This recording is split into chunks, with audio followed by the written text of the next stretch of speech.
আসসালামু আলাইকুম। আমি হৃদয় আজকে চলে আসলাম আপনাদের মাঝে নতুন আরেকটি রেসিপি নিয়ে। সেটা হচ্ছে ডেভিডরফ কফি দিয়ে কিভাবে ব্ল্যাক কফি তৈরি করতে হয়।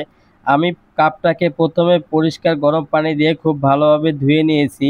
এরপরে আমার এখানে ৪ টি ডেভিডরফের ফ্লেভার আছে। আপনারা যে যেই ফ্লেভার দিয়ে খেতে পছন্দ করেন খেতে পারবেন। আমি পার্সোনালি এই ব্ল্যাক কফিটা খুব পছন্দ করি। আমি প্রতিদিন সকালে এবং বিকালে এই ব্ল্যাক কফিটা ১ কাপ করে খাই। আমি এখানে ৩ চা চামচ ব্ল্যাক কফি দিয়ে দিয়েছি। এরপরে টগবগে গরম পানি দিয়ে দিয়েছি যাতে আমার কফিটার ঘ্রাণটা খুব ভালো হয় এবং খেতে খুব ভালো লাগে।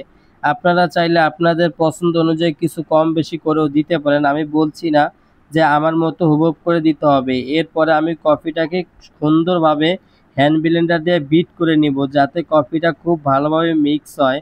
আর যদি আপনি হ্যান্ড ব্লেন্ডার দিয়ে একটু ভালোভাবে মিক্স করে নেন তাহলে আপনার কফিটা খুব ভালো ফোম তৈরি হবে। এরপরে আমি একটু সৌন্দর্যের জন্য উপরে কিছু ডেভিডরফের কফি হালকা করে ছিটিয়ে দিব যাতে কফিটা দেখতে খুব ভালো লাগে।